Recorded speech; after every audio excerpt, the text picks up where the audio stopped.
Yeah, I'm putting on a shirt. Hello. Hello and welcome to the World Builders Library. My name's Lewis Nichols. We do world building here. I've been a little under the weather, maybe burnt out a little bit. Not this stuff, but I work a 40-hour-a-week job too, so sometimes it's a lot, but no big deal. I'm not here to complain. I've got a good life. But it's disrupted my schedule enough that I'm running behind. I missed a week for the first time in a long time publishing an episode, and I don't want to miss another week.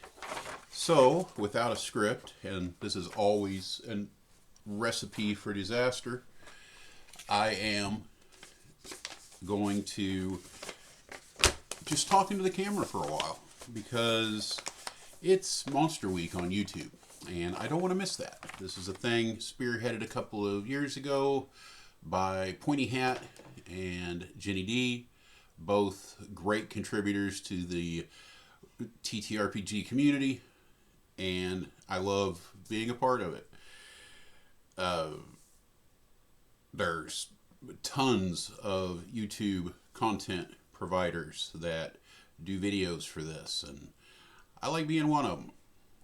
This year, it's the Fae is our subject for Monster Week. Now, usually when you think about the Fae, you're thinking about fuzzy little woodland creatures. You're thinking about sprites and unicorns and stuff like that. I went a different direction. Yes, I have those, but I've got other stuff too. So we're gonna dive in. My personal background with the Fae, over 30 years as a DM, 30 years as a world builder. I haven't used them a lot. Even when I ran elf heavy campaigns, I really didn't get into it much. I've used, the fiends, love those. Love undead. They've been central to many campaigns. I've played around with the abominations, but over time, the Fae were just something that was not used much. I guess mostly because they weren't something to fight. That I didn't throw them in and give them too much consideration. I've always been combat centered as far as my DMing and campaigning goes. So that's maybe the biggest reason. I played around with them a little bit with Dresden's Tale, because they could be the bad guys. The opponents, because the central characters to Dresden's Tale were the bad guys by all rights, by all sense of morality. When I started a new campaign, about 3 years ago, I did a lot of world building for it. I mean, this is my first campaign of my modern era, when I'd really started, getting into the world building. And I'd always been a world builder, but now I knew it had a name. Before it was just part of being a DM, and I'd done some other writing and lots of things to contribute to this general mindset. So I wanted to start my new campaign in a very rich environment, which meant a timeline. And in the timeline, that's where Fae came into this setting. I needed something to fill in. It was a wilderness. It is a very wilderness region of my world. I knew I wanted to deal with some concepts of alignment, which I'll get more into later. So I wrote down 2 words that pretty much started the whole thing. Fey Reformation. I really didn't think much what it meant. I needed a spot filled in on my timeline and decided that was it. So since we've been playing, because you don't stop world building when you start a long run campaign. That's just the beginning. I've developed a lot since then, and Fey are a part of the campaign. So I'm gonna hit you with the whole background and how this all picked up. So my world, if you've listened to some of my other videos, you know that it's a cyclical world. You have big dark ages where civilization completely resets. Really, I'm starting a new campaign. It's a new age. It's not just the world resets as in it's time for a new campaign. It can be a whole new system. The rules of the world reset. The physics behind this is that the central plane is the center of the universe. It is where divine spiritual worship energy is the strongest, but every few thousand years it eclipses. And when it eclipses, the gods cease their consistency, their coherency. They dissolve and become part of the collective unconscious. There's usually at the end of an age also cataclysms that occur. It's all connected and it's different every time. I had a undead apocalypse once. I had a lot of different things. So during the Dark Ages, you have non-divine dependent powers take over.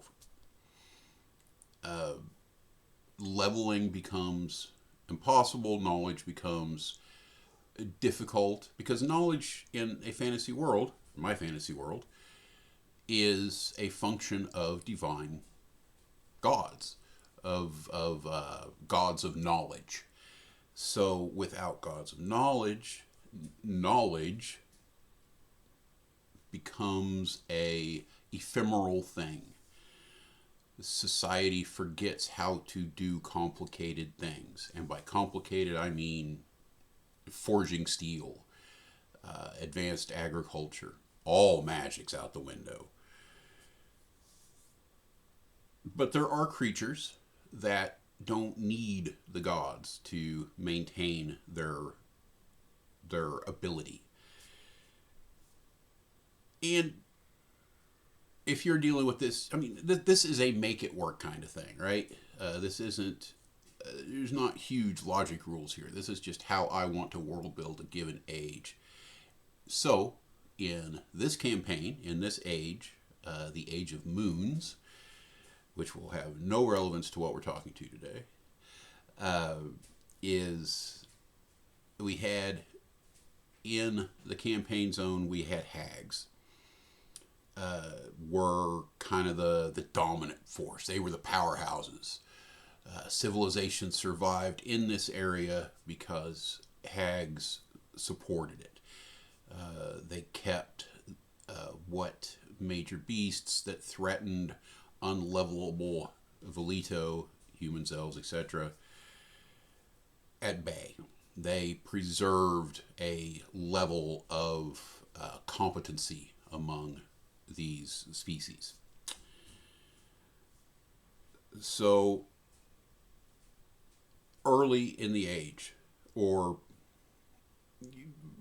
slightly before the age, you had the hags, you had small populations, and total uncertainty.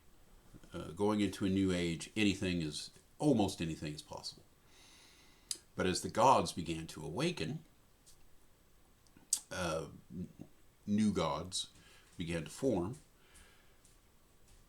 They started a food lap, that feedback loop between worship energy and divine will, each creating more of the other, and you ended up with.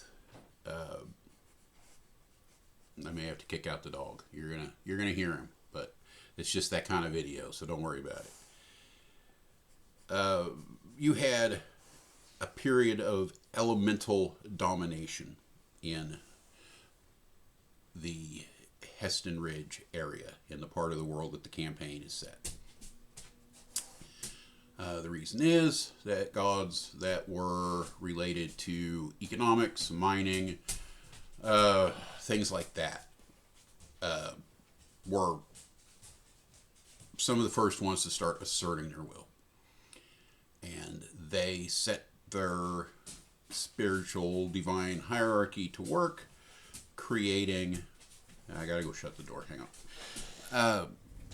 They started their divine hierarchy to work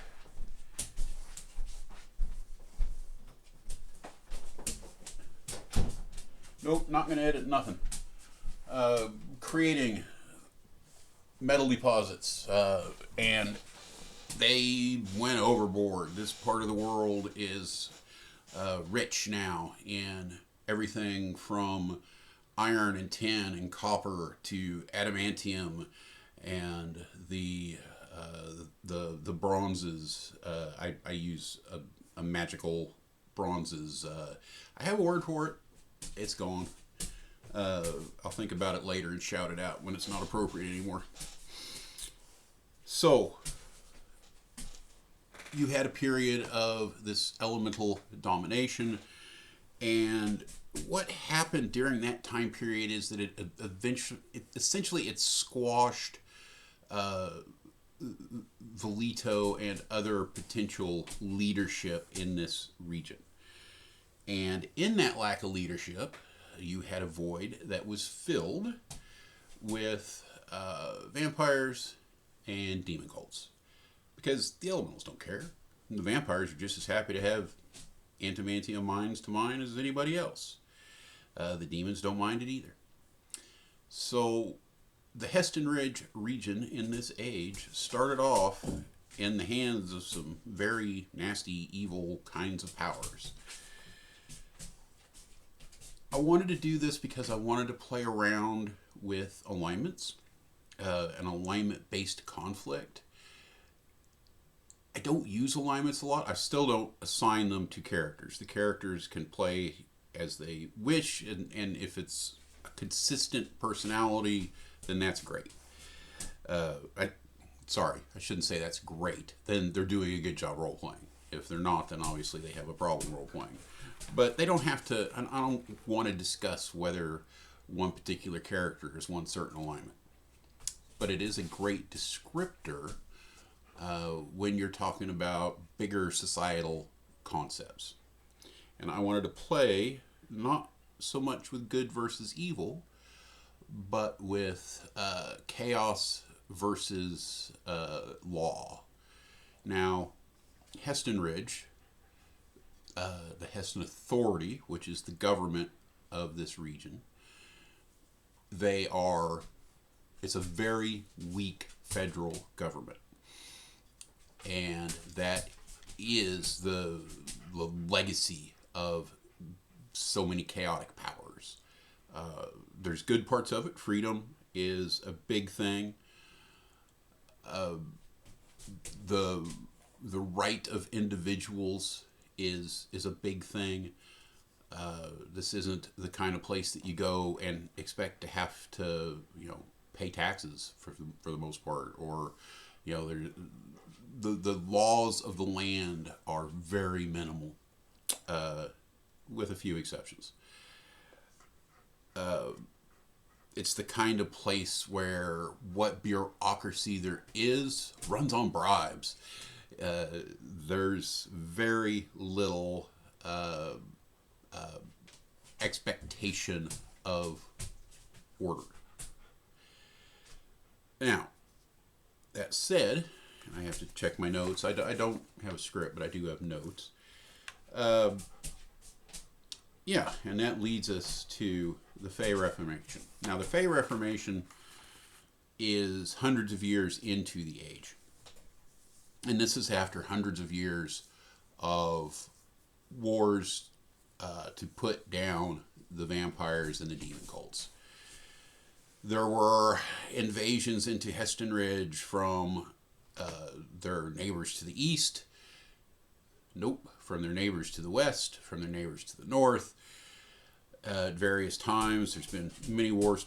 There's been invasions from the south, but those were more purely based on economic gains. However, lots of wars and heroics, past heroes, that have steadily knocked down the power of the demons.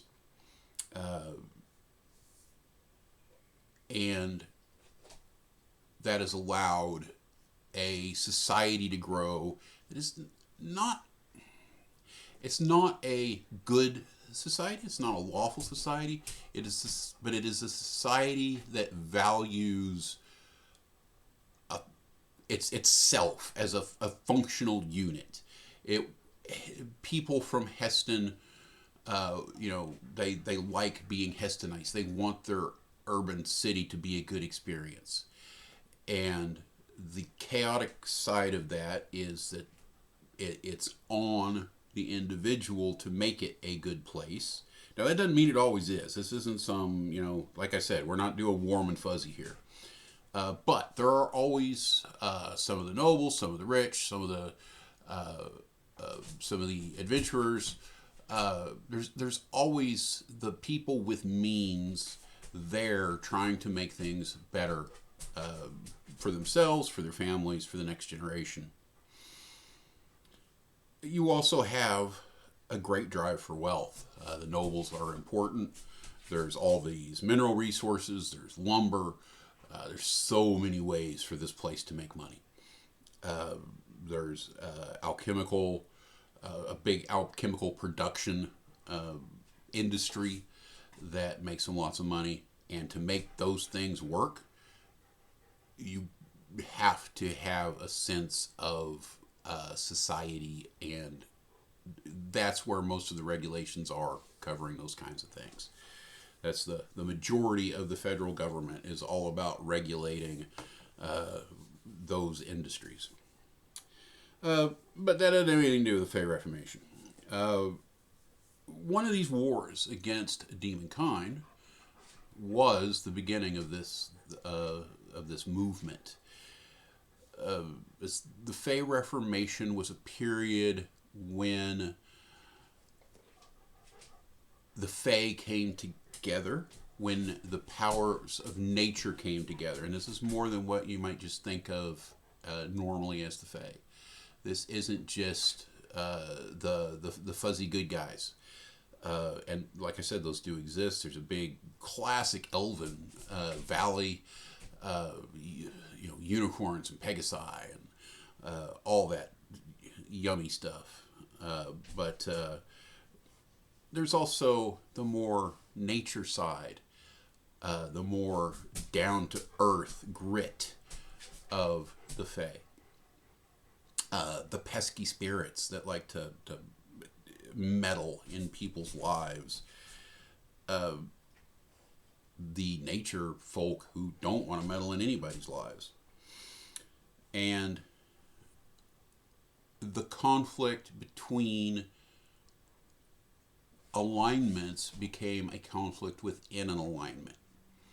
It became who was gonna dominate the sphere of chaos. Was it going to be the demons, as they always had, but they're weakening?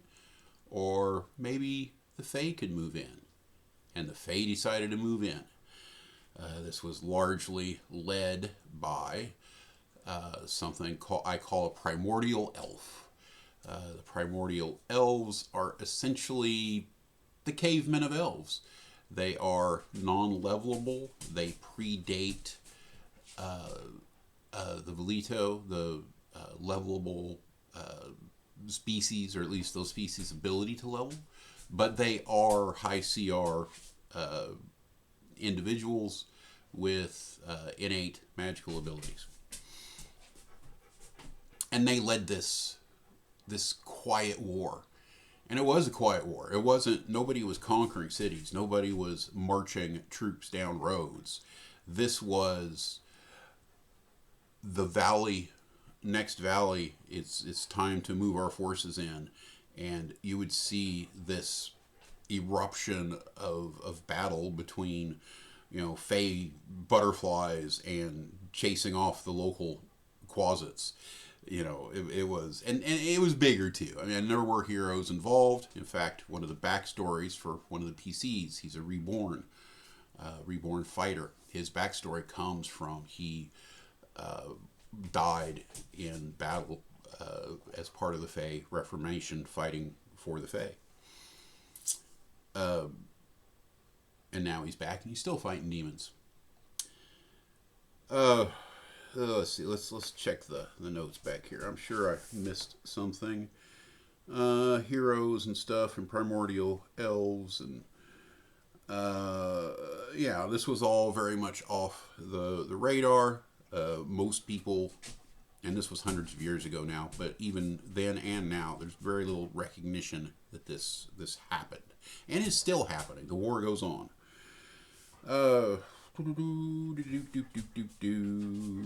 Alright, so how does this relate to the Fae I have now? In this hot war, you needed troops. You accepted everybody.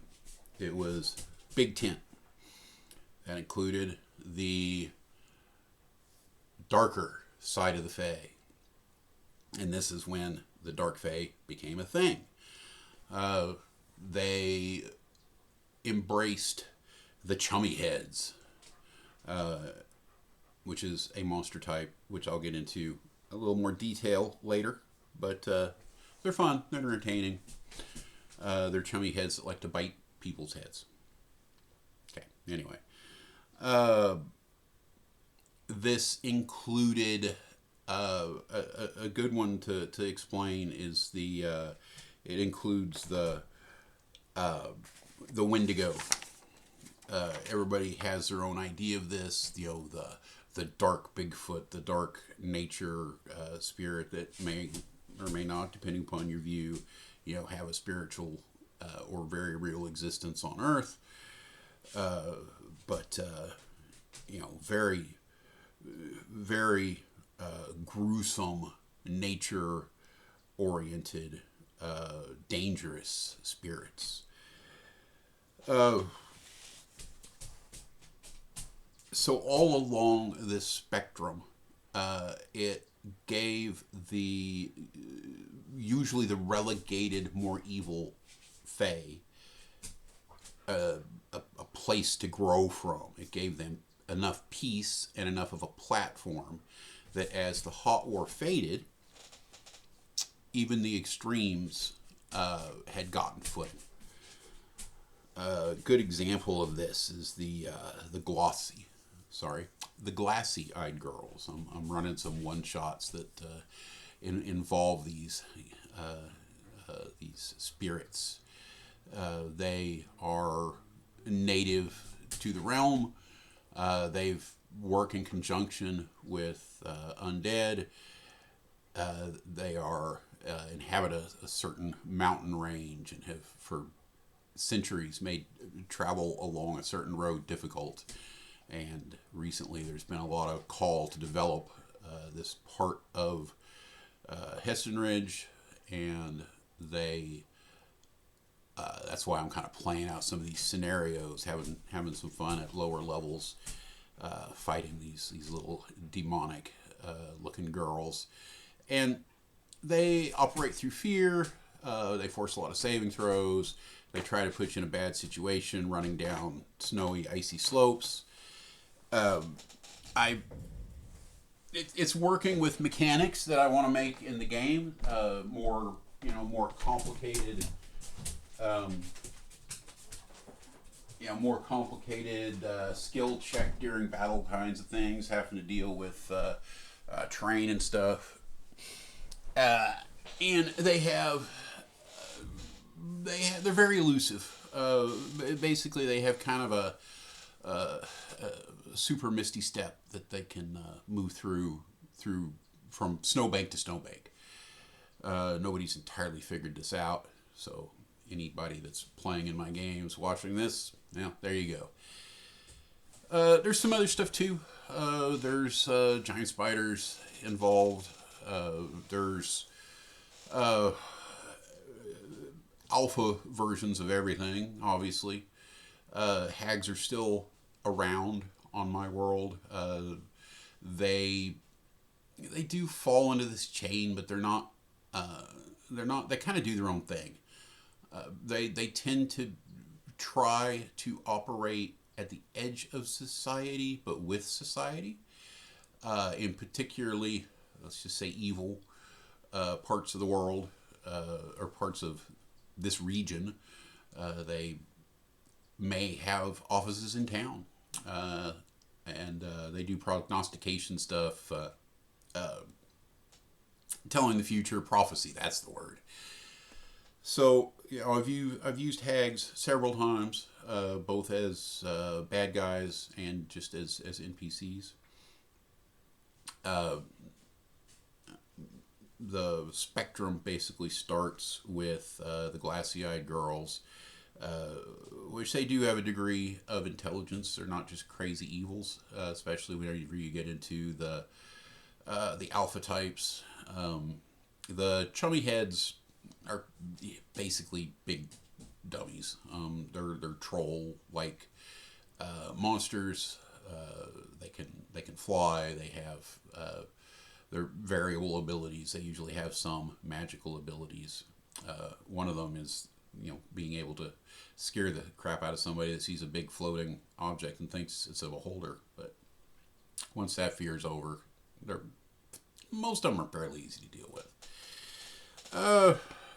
So that brings us into highlighting particular things that I use. But first I'm going to talk about the campaign a little bit. I don't know if that's actually in my notes, but so overall the characters have kind of avoided, my PCs have kind of avoided this whole storyline directly with the Fey. And I've got a lot going on, so I don't blame them for that. I mean, there's so many things they have to think about. There's a huge war going on versus the forces of Dagon. It's not just adventurer versus monster. It's armies poised on the field, and naval fleets are becoming involved now, and there's point defense because everybody can teleport. There's all kinds of concerns. The characters have done a great job of doing. The players have done a great job of doing what their characters would. The goody good cleric, not a cleric anymore. The goody good warlock is all about humanitarian relief and preparing to recover, after an attack. The fighter is all about handling the military aspect of it. The players, we were getting to play around with him also being a military commander and building a militia force. The noble of the group, I always call him noble because he's three different classes. It's easier just to call him the noble of the group, but he's the economic part of it. He's all over it, and I love playing with economic gaming. But his goals are very much the expansion of the Heston authority, and going after the neighbors to make them your allies. What's a better way to make an ally by absorbing your neighbor? It's never too far from his head. And in that chaos, there's, hey, can I invest some money here and add to my wealth? But they, like I said, they've kind of avoided a lot of uh, those quest lines that directly involve the Fae. They know where the Fae's home base or one of their major bases is. They have access to it. Uh, they know quite a bit. They don't know quite a bit. It's mostly a point of comedy because I have a little troupe of fairies that it's like a little cheerleader squad that runs around, and little dirty-minded fairies that they like the party. They've latched onto them, even though the party's not participating in the overall plans. They still, you know, have an attachment, and so they'll just pop up from time to time, and uh, a little bit of a PG-13, but I mean, it's raunchy humor, and everybody at my table enjoys it. It's not for everybody, but that, to me, that's one of the fun things about running the Fae is that aspect of it. But anyway, that's just me. Uh, so the party encounters them sometimes. They use them sometimes. They work with them sometimes. More than not, uh, this little cadre is just showing up when the party is into something big, and they become a side note of some of the big landmark battles that we have. They don't. They're not. It's not a DM NPC thing where they're taking over the battle, but they're just part of some of these big battles that I run. I've run several battlefield scale combats where there's hundreds of participants involved. So that it's not like it's a force coming in and they're killing the BBEG for the party. Not even close to that. There's no. I don't think I've ever used them for any kind of Deus Ex Machina event. Pretty sure not. I don't think I've used anybody for that. The party is so far has survived on their own accord. So let's see. What else do we have? All right. So really, the next thing and the main thing, which is good because I'm at half an hour, and believe me, there's not going to be any editing here. We talked about the glassy-eyed girls. Leprechauns. I have a leprechaun. He is good with ropes. He likes ropes. He takes ropes as payment for minor things. He loves ropes as gifts. The reason is that he makes rope golems. So I kind of got him pegged around CR7. He likes hugging people. He's a friendly guy. Likes to fish, likes ropes, lives in a little cabin in the White Valley. The White Valley is this center point to one of the strongholds. It's this bowl valley that you can't really see from a distance, and during a certain time of year, it's just full of white blooms. And down at the bottom, there's this inverted kind of step pyramid. Kind of difficult to climb back down into. You got to make a few checks. If you're using the vines and stuff to climb down, you might have little aggravated sprites and different woodland spirits trying to push you back.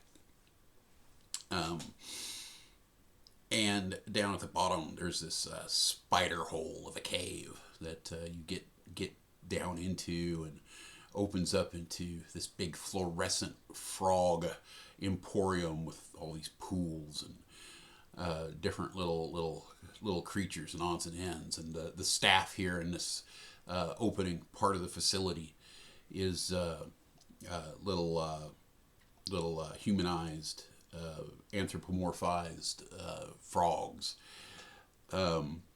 And the fairies like hanging around here too. They like messing with the frog people because they're kind of cheerleaders from two different schools messing with each other. Technically, they're on the same side, but they kind of play the same game. So little sexy frog girls and little sexy fairies. And yeah, I don't know. Okay, weird stuff. Sorry.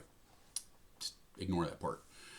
Coming off this, this grotto, you have a big cave opens up into an underground aqueduct where a powerful aboleth lives.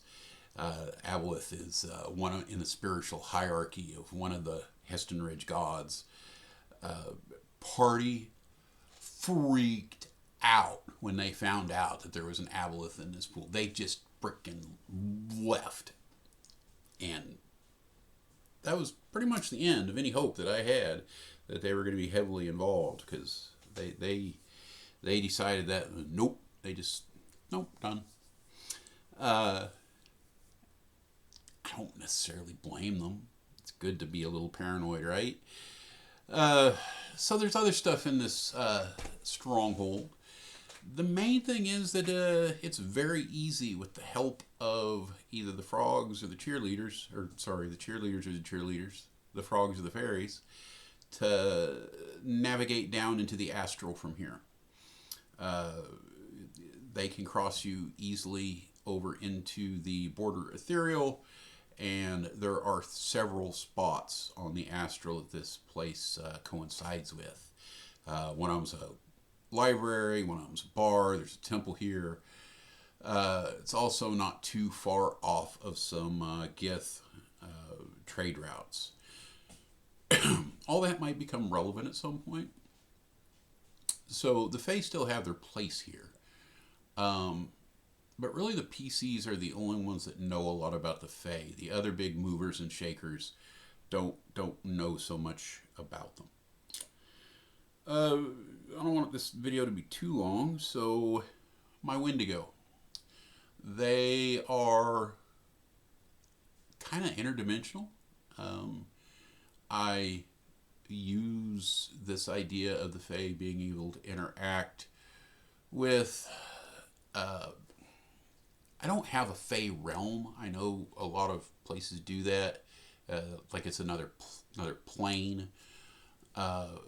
Mine is more like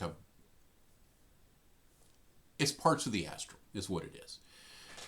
And technically there's going to be Fae realms on some of the more nature friendly planes, some of the more nature chaos rule of nature planes. I don't have the same planes as any book. I think I did a video on my planes. I'm not sure. I may not have.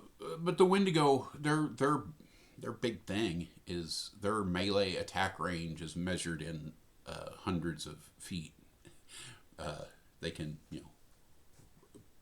punch you even if you're not close to them. Makes them crazy dangerous if you don't have the ability to close that range. I played around with the concept, with the idea of a Wendigo being in an area and a dude got punched from a hilltop a mile away. So I don't know if I would convert that to my 5e Wendigo, but same idea. Whenever you're getting giant level damage from a creature that is on the other side of a canyon, you got problems. And they're high DC to start with. I mean, 14, 15. They're competitive with a lot of stuff. Let's see, factionalism. What did I want to say about factionalism that I haven't said already? I think factionalism within okay. So this factionalism within the Dark Fae. And you have the glassy-eyed girls. They are Fae. So that's definitely their own faction. They don't interact that much with the core of the Dark Fae. And what kind of numbers are we talking about? How much of an army can the Dark Fae mount? Couple thousand fighters.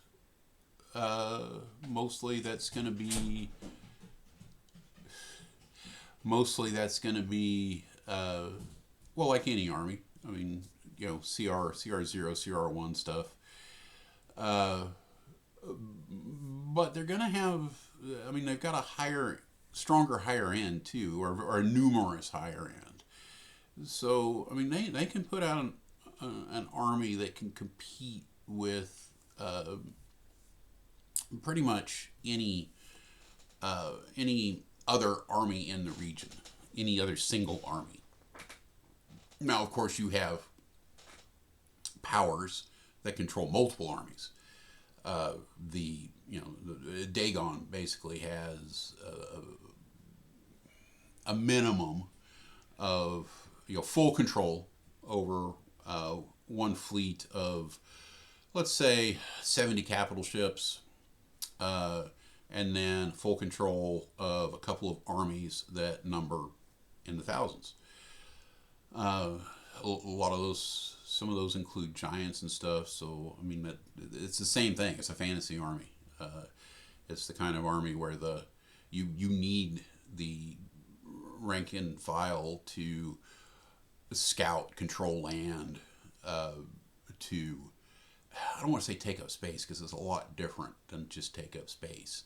I mean, a phalanx, we are going way off course. We're not doing military history right now, or sorry, military campaigning right now. No, not great.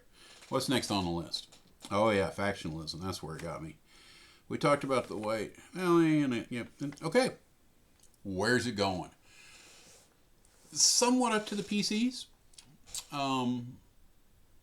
If they re-engage with the Fey storyline, then obviously that's gonna lead to story opportunities that we're gonna follow up.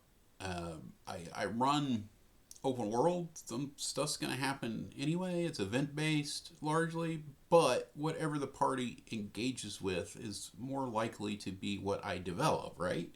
So I mean, it's only going to be good for any given faction if they get engaged with. Otherwise, I mean, they're going to keep doing what they're doing. Currently, they're trying to open up. The Fey are going to try to continue to open up their ability to exert control over the region. Really what everybody's doing. I mean, it's the same thing that Dagon's forces are doing, except, Dagon's end game is to tear down the walls between what is effectively the abyss and the prime material plane. The Fae, they're trying to, open up their realm, but so that they can, sit peacefully on the other side of the ethereal meniscus.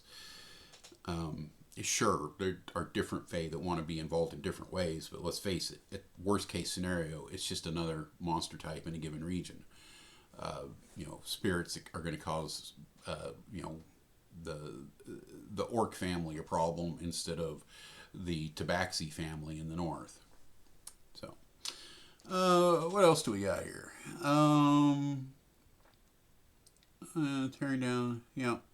So Dagon, easy to stay united when Dagon is the big bad guy. Maybe one more half a page here. Barely even that. Same goes for the Fae, and the Fae are stronger than they have ever been. If I put real numbers to all these militaries, are going to be competitive. If I put map overlays over areas that they control or tentatively control, it's going to be more than they ever have. But by the same token, the Heston Ridge Authority is bigger than they've ever been, control more land than they ever had, bigger armies than they've ever seen. Dagon's forces control more territory, have their fingers in more governments, have more influence than they have ever had. So all the big players are all doing better.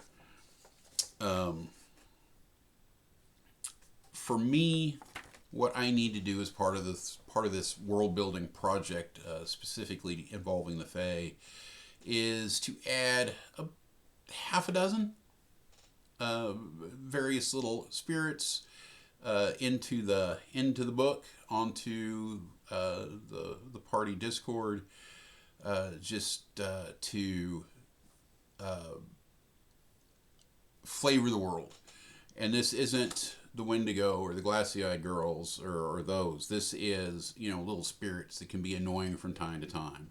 And I've teased this, but I haven't really just put the work in to do this. The hour it would take me, or the 2 hours, to create these half a dozen creatures, or pluck them out of existing lore. I mean, there's plenty of Bogarts and Flump and different little creatures. But honestly, once again, I'm a combat-oriented DM. They're probably in the new Monster Manual, and I have never read them.